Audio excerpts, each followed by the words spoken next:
Welcome to Coffee and an Interview. I'm Jacqueline Pena, and I'm here today with William Castro from the Dominican Law Enforcement Officers of Florida organization, also known as DLEO Florida. How are you today? Good morning, Jackie. I'm doing great. Yourself? I'm great. I'm caffeinated. Yeah, we could tell you're up early, a lot of energy. It's great. Yeah, and you will be proud. I went for a nice walk before our interview. So I'm definitely pumped. You're braver than me, actually. I haven't done the walk. But, talking about all these things that we've been doing in the community, I was truly fascinated by the work that you're all doing for DeLeo, Florida. And I was really excited to have this opportunity to meet with you. And I thought we could just jump in and share with our listeners, what is DeLeo, Florida? Well, DLEOFL DeLeo.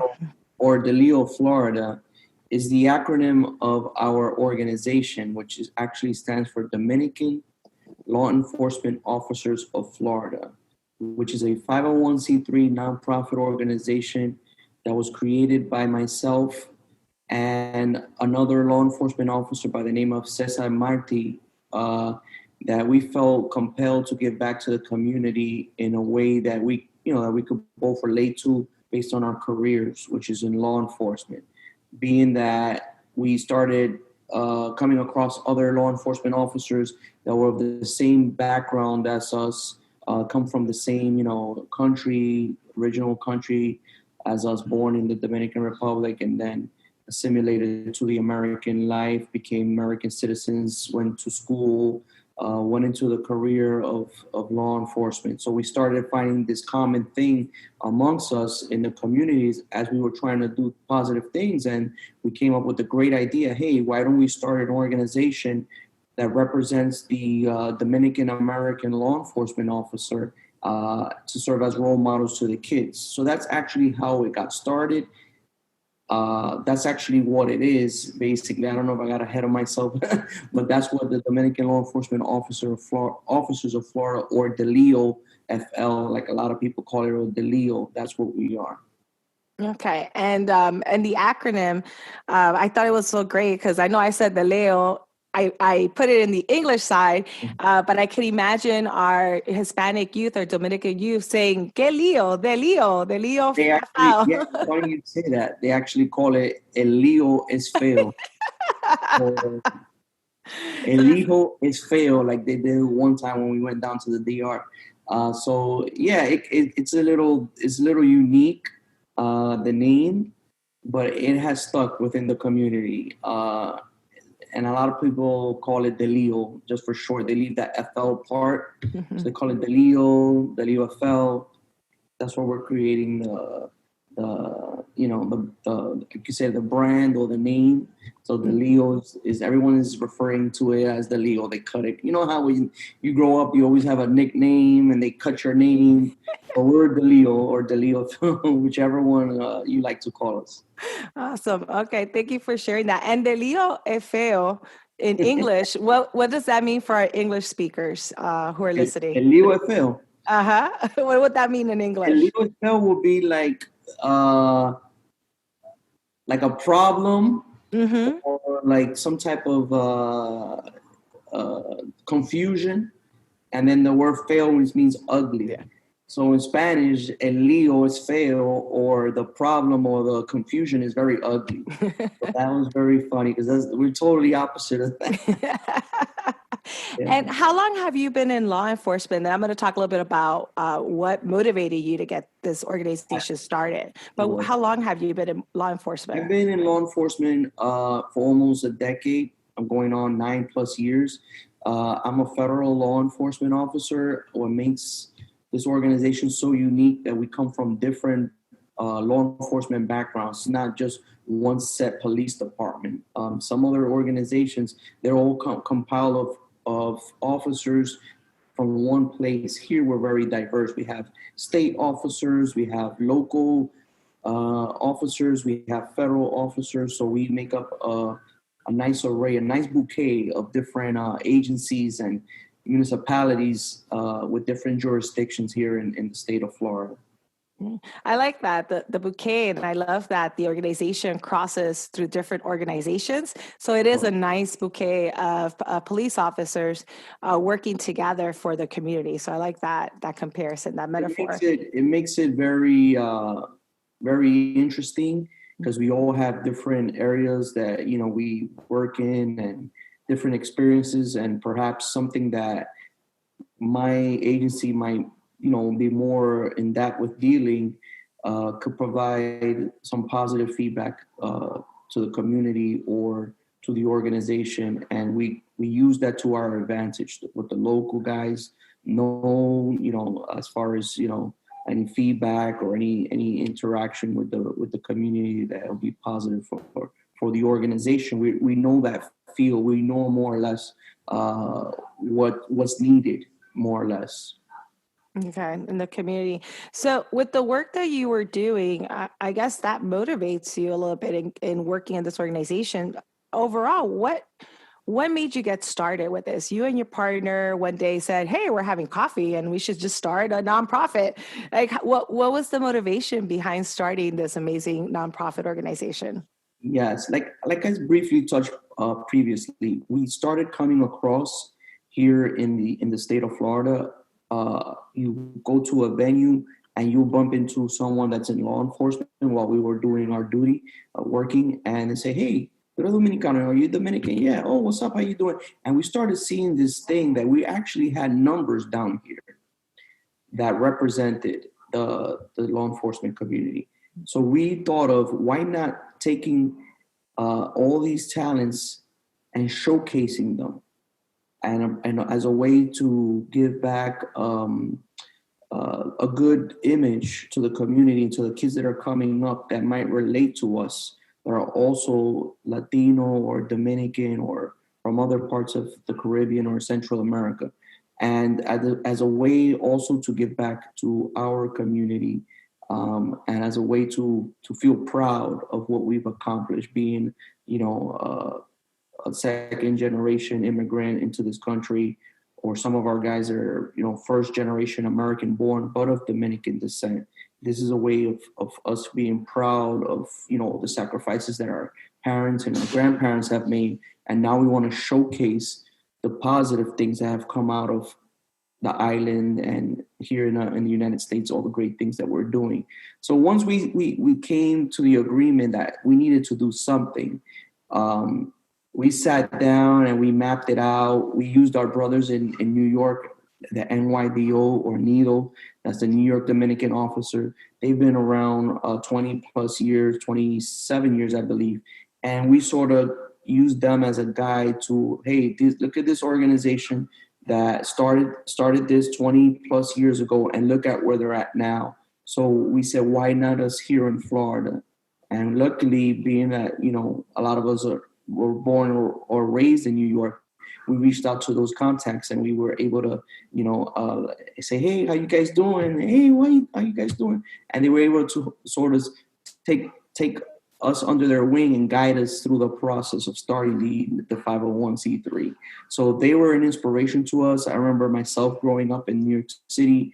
I used to participate in what was called a PAL, Police Athletic League program, which is like an after school or a summer program where you go to a school or a gym and you have police officers there and you did athletics and, you ate lunch and you played and you got to interact with law enforcement. So since a young age, I've had that positive influence by New York City police and by law enforcement.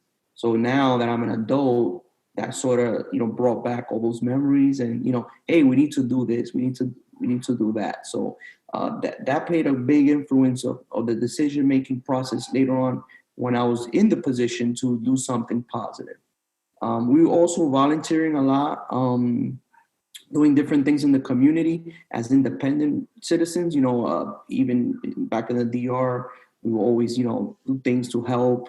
I remember there was a hurricane that struck part of the Dominican Republic, and a couple of us were getting things together and trying to help out, and we kept bumping into each other, like dropping off water or boxes of clothes.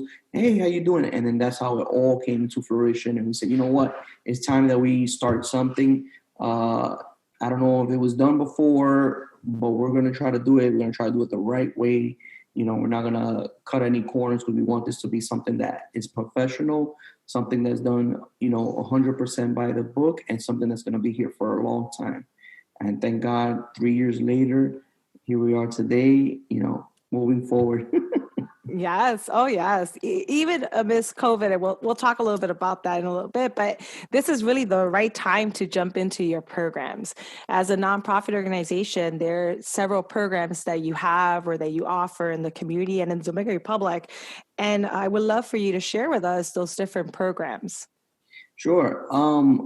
Our organization, like I said, we're geared towards youth. The youth is the key to our organization. Just the same way as I was influenced, and also was Caesar, the other co-founder, by how we interact with law enforcement as young adults. So we feel that the right way to create positive change in our community is through the youth. So we focus 100% mostly on youth. That comes with youth mentoring. So we have a program which we call the DLEOFL Youth Mentoring Program, which focuses on young adults. Not only the kids that are in school, also kids outside of school, kids that perhaps already got in a little trouble. We're into mentoring these kids to do the right thing, letting them know, hey, number one, don't get in trouble. School, focus on your education. That's the key to our program. So we've divided it into 3 areas that we try to focus into, which is education, motivation, and then discipline. So in other words, they have to have a foundation in order to be successful in society. So that's what we're trying to instill in them, and focus on those 3 things when we go out to do a youth mentoring, or we do anything involving the schools or any other programs. We have them focus on education. Make sure you stay in school. Make sure you graduate. Make sure you learn, because that's your basis right there. That's your foundation.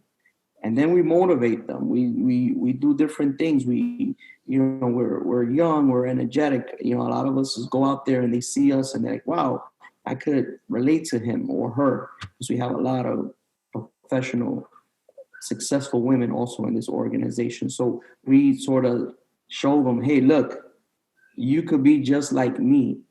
I was in your shoes, 15 years back. Some of our guys were just in those positions 5-6 years ago. So, they could relate to us. They look up to us. They come up to us after the events, and they say, hey, I remember you. I saw you patrolling down my block one time.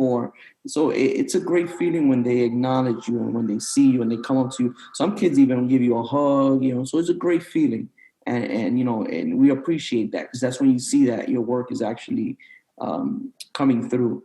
And like I said, discipline. We try to tell them, hey, if you do the right thing and you stay out of trouble, you stay out of drugs, you stay out of gangs, you stay out of, criminal mischief, getting, involved with the wrong crowd, things are going to work for you. But if you go down the wrong path, it's going to be more difficult for you and for your parents. And, nowadays, kids are, they need guidance is the most important thing.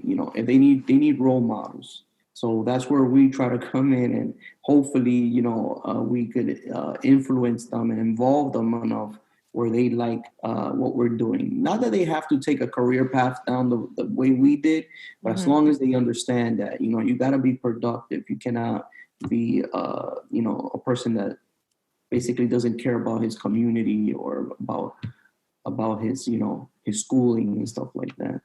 Yeah, I was taking some notes because you said some interesting things. The first thing were the 3 pillars of your programs: education, motivation, discipline. And I thought those were very strong pillars to really use as that framework when you work with our youth and also our adults in the community.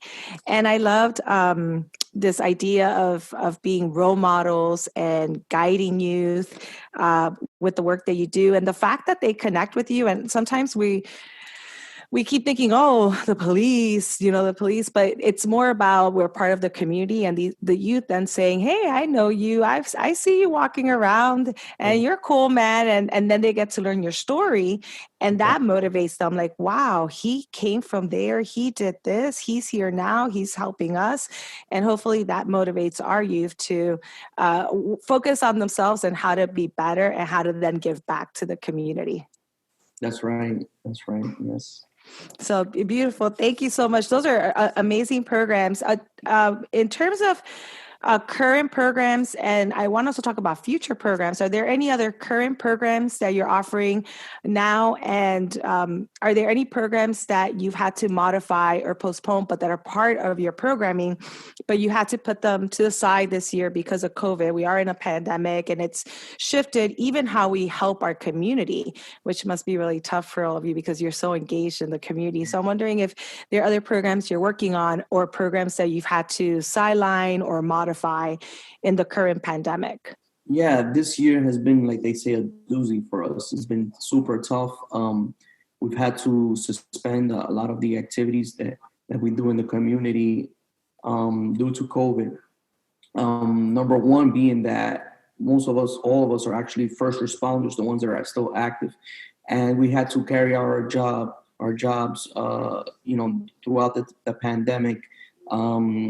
With at the same time, keeping in mind our families, that everyone is safe, us being safe so we could do our job and stuff like that. So it's been a little hard as far as on our career side, because we've been having to be in the front line while everything else is, a lot of cities are shut down. We still have to report to work. The guys still have to go on calls, and we still have to do our job. So on the work side, it's been busy. On the organization side, we've had to put a lot of things on the side or postpone a lot of things. For example, our once a year Dominican Republic humanitarian mission that we do, where we take supplies and things like that down to the Dominican Republic, that has been postponed due to COVID, being that there was a shutdown and we weren't having much international air travel.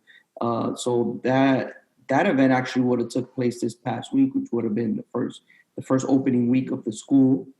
We have programmed this year to provide essential school supplies to at least over 400 students. So Wow. that had to be put on the side, as well as the other things that we do here locally in Florida, which is our youth mentoring program, or the other programs we do with the communities that they sit down with us and we discuss things, how we could help and other things. We did get a first post-COVID, like I call it, a little mission done this past week. This past Saturday, I believe it was, a couple of our members volunteered, and we took some clothing and some supplies over to Mother Teresa's church they have in the city of Miami. A couple of the sisters there have a program where they have it's basically like a women's center where women go that are sheltered there with kids as well. Some kids, we took over some supplies. That was very, very refreshing to see the reception that they gave us. And you say some, but I saw a big container that you must have pulled with a truck. I mean, it was an amazing donation. Yeah. And like I said, that's the type of stuff that we do locally as part of our program. Because there's the youth mentoring part, which is the key to what we do. And then there's other humanitarian things that we do as part of the organization throughout the year, like the food drive or the Thanksgiving drive that we do every year in November. Hopefully, with COVID, we're still able to do it. We also do other things with the kids in different programs, different after-school programs, which we had to alter because of the contamination issues with social distancing and all that. So we're looking to see if hopefully things will start getting better. The numbers here of infections will start going down, and then we're able to safely resume the things that we were doing before. In the meantime, we're trying to find ways, like we're doing today virtually, that we could perhaps have an impact on the students. So here, the school year was a little bit delayed. I believe in different parts of the counties, some students are doing virtual. Actually, most of them are doing virtual, and some are going part time to school and doing other learning virtually. So we're trying to find a way once they're set in that we could perhaps, like one of the classrooms, come on board virtually. And we're talking to a couple of the directors of a couple of the high schools to see if they could, allow us that platform so we could continue to do our work rather than in person. We would do it virtually through Zoom or Skype. Last year we used to go early in the morning, like earlier than this, like around 8, and and we call it wake up. Wake up with the Leo. Wake up. Let's go, guys. Wake up. You're in school. And they'll look at us like, oh, this is early. But it was great. And, because we started talking to them. We started, we tackled different issues. Not only the three key things that we focus on, we also tackle current issues that might be going on in the community or, within the youth culture. So we're like, wake up. We know what's going on, and then like, so it's pretty great. So we actually missed that. I feel like it's been forever. The summer has been super long because here in Florida, the kids get out of school early, the school year. So it's like now is like, when are these kids going back to school so we can get to? So yeah, so we have a couple of things that we're planning to do. Like I said, this whole pandemic has changed the way we operate. In general, our lives all have changed. We don't know how, to what extent it's going to go back to how it was before, but we're always evolving, we're always learning, we're always changing the way we do things. And now, this technology is great because it allows us to still do positive work without having to physically be somewhere. So that's what we're looking for. We're looking to do our first youth mentoring sessions, hopefully within the next few weeks. We have that in the works. We just got to let time play out. Nice. I love the wake up with the Leo because I could use that in my life in the mornings.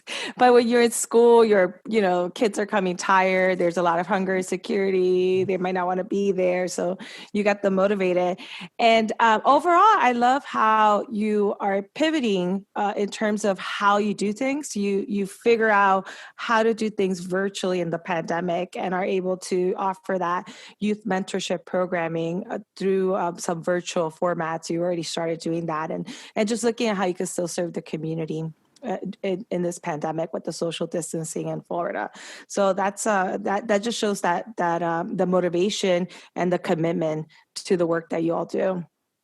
Yeah, we're trying to get back. Like I said, especially now with all the things that have happened with the pandemic and all the things that are happening around the country, we feel like more than ever now is our time to get out there and put our names out there and show the positive things that are happening in the law enforcement community. I feel like our community here in South Florida loves its police officers for the most part, and they see you and they respect you. They see you and it's prideful for them seeing you as far as our members, because they come from these communities. So in a way, it's like, wow, look, I used to remember seeing this kid a few years ago playing in the street, and now look at him keeping us safe, saving lives, doing the right thing. So for them, it's very prideful for them seeing us.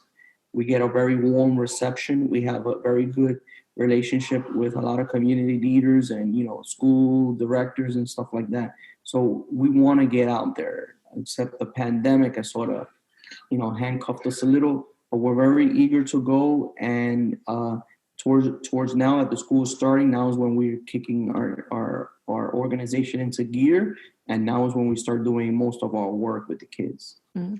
And I was going to ask this question, but you partially answered it already. I was going to ask what's next for your organization. And you already talked about some of the things you're going to be able to do virtually and some of the community work you'll still be able to do. Is there anything else that you're looking at for the future? What's next for your organization in a year, 2 years, 5 years? That's a good question. That's a very good question. Hopefully, we've expanded our base. We've grown.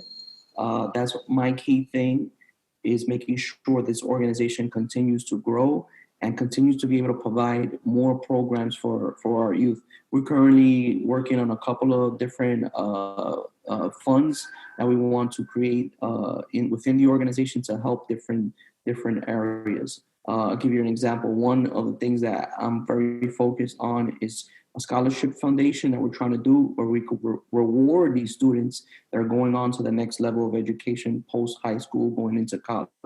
So this year we're focusing on launching our DLEOFL scholarship fund where we could reward students with their good grades, and also they're good role models for other students that serve their community. Not only that they have good grades, that's number one thing, but we also want to see a student that wants to his community, be involved with his community, want his community to become better. So we're going to have a process where we use to select the students that we will be able to give these scholarships to. So that's coming up. Hopefully it happens this year. Moving down the road, like you said, besides growing the organization, but besides continuing the existing programs that we have, I want to be able to, this organization you could reach it now through social distancing and all the things virtually. I want us to be available to someone perhaps in another part of the US or somewhere in the Dominican Republic. So I want to expand our reach outside of the South Florida, outside of Florida.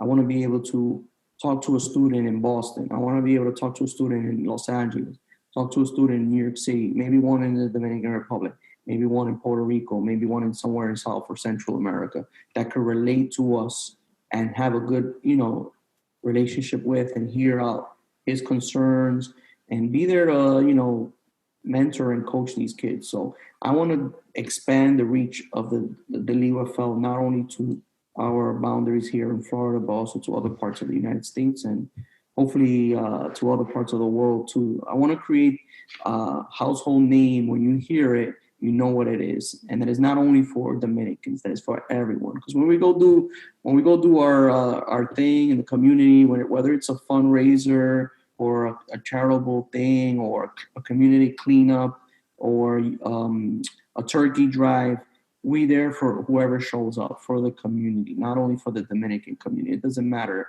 your race or your religious belief or your political affiliation.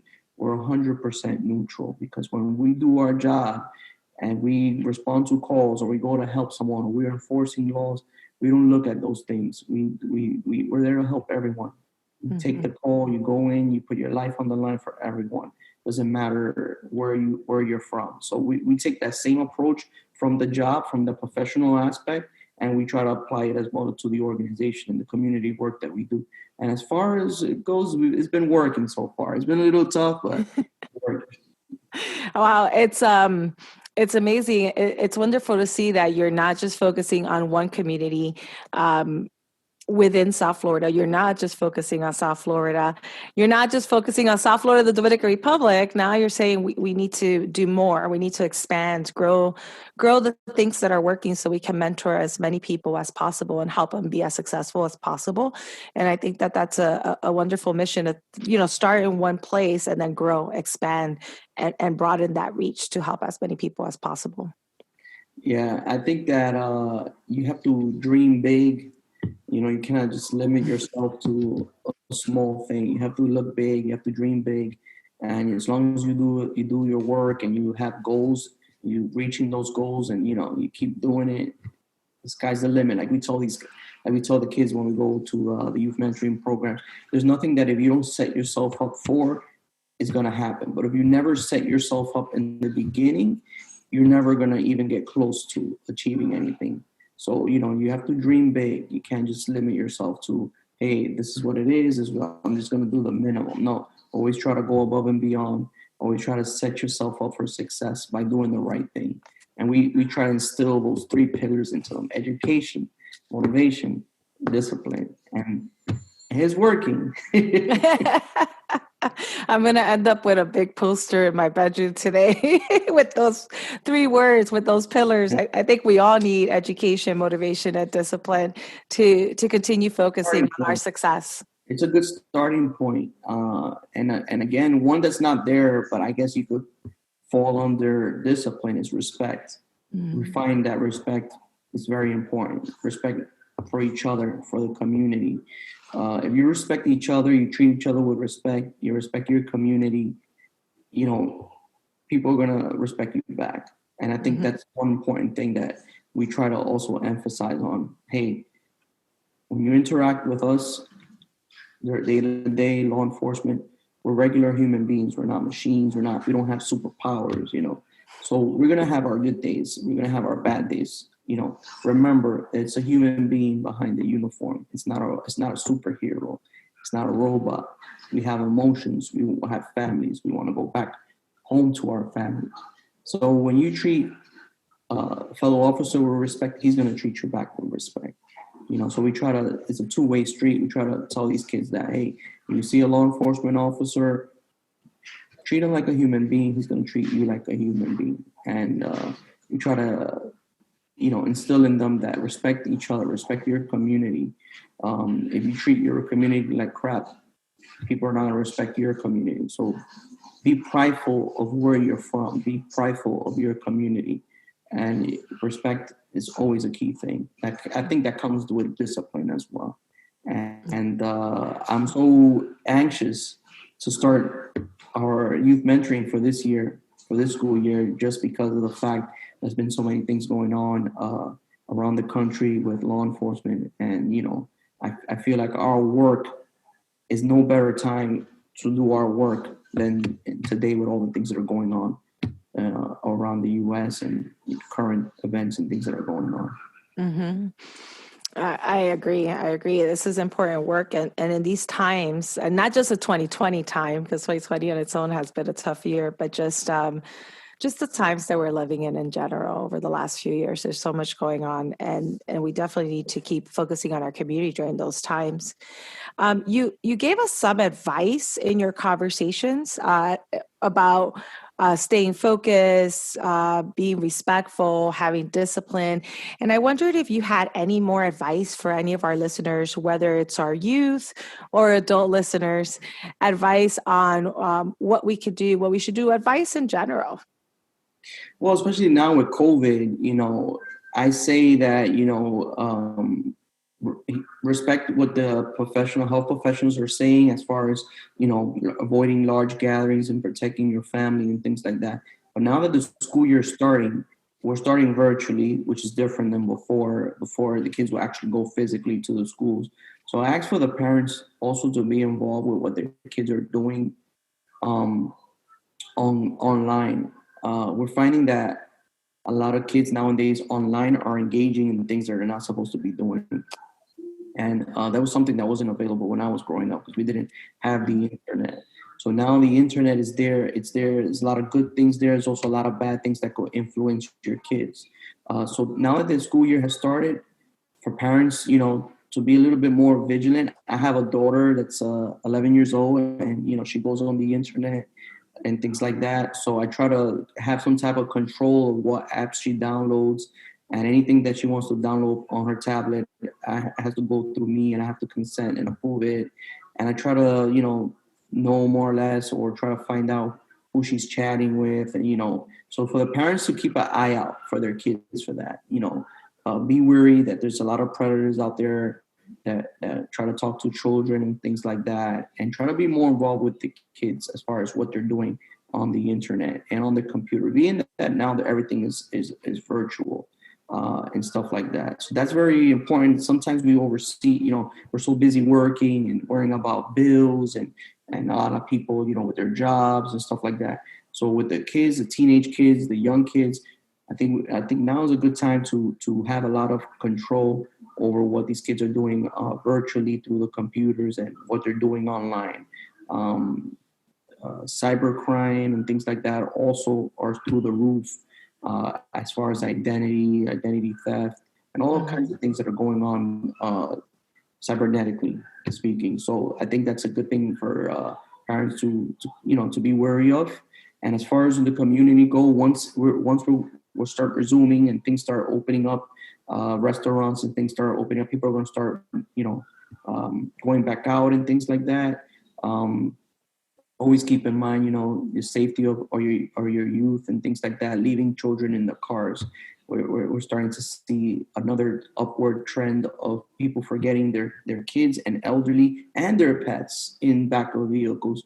In the news, is happening all the time. Accidents, people accidentally locking themselves into vehicles and asphyxiating from heat. All it takes is a few seconds, and a person could lose life locked in the vehicle in heat. So those are some things that are trending, that are happening, that I think we gotta keep in mind. Always remember, when you lock your car, did I forget my pet in the back? Did I leave my baby in the car seat? And there's things that our heads are sometimes everywhere because of all the problems that we're having. So those are all good things that that are to keep in mind and stuff like that. I just want to say there's a lot of things going on, worldwide. Also COVID, post-COVID, this year 2020 has been like you feel like now we got some hurricanes that are heading, towards Texas and New Orleans. You have an election year, you have a lot of things going on, you have a lot of changes going on. So I just want to tell people the message to stay positive, respect one another, love your community.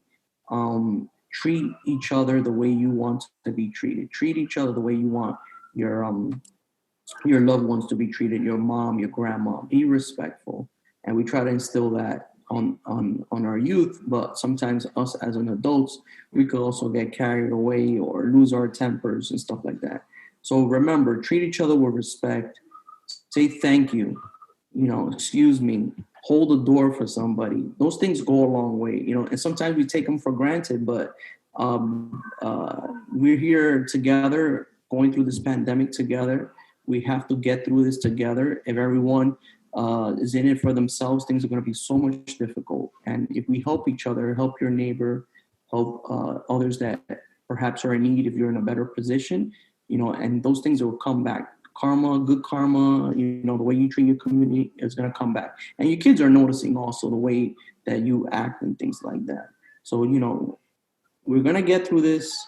It's been tough for us. We had to put a lot of things to the side, a lot of gatherings, family gatherings, birthdays, anniversaries, graduations, all have been done differently or had to be on hold.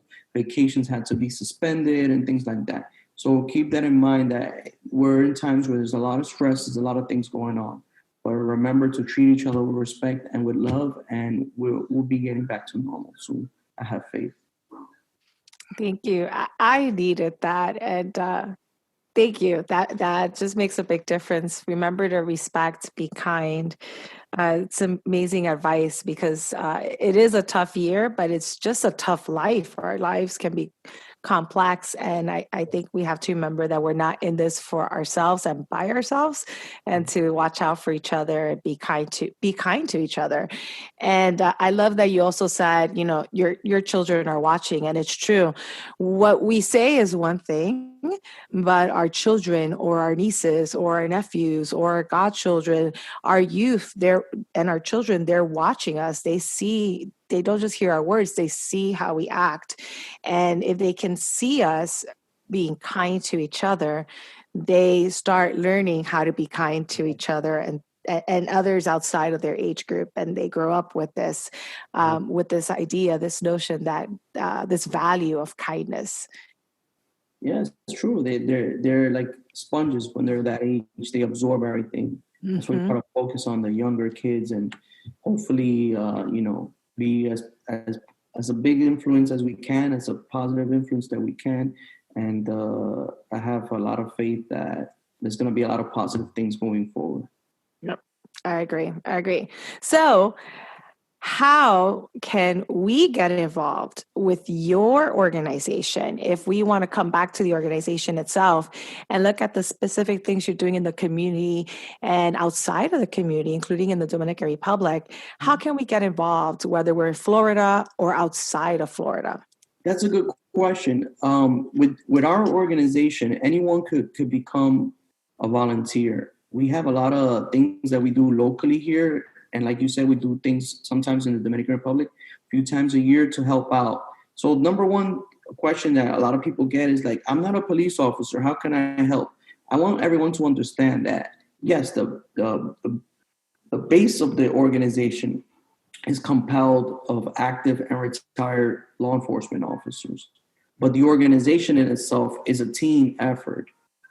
So it involves the community embracing the organization, volunteering with the organization, helping the organization. There's just different ways you could do that. You could become a volunteer and, let us know that you're available for, whenever we do the toy drive, whenever we do a turkey drive, whatever event we have, and you want to be there to help logistically, you want to be there with us to give out supplies or on any humanitarian mission that we have, you're able to volunteer your time.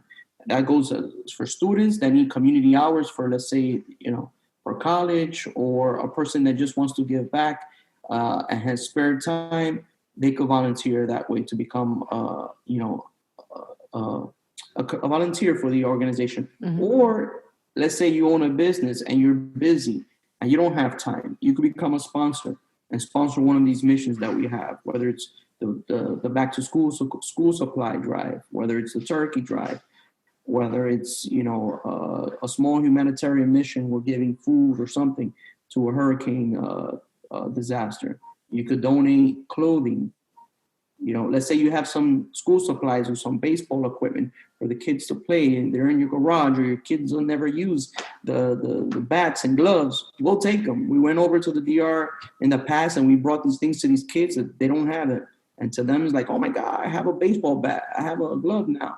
So things that we take for granted here in the stateside, they cherish over there and in other places. So there's also some example ways. You can also go on the website, which is www.DLEOFL.org, and you could see our platform on there. You could click on becoming a sponsor, becoming a volunteer.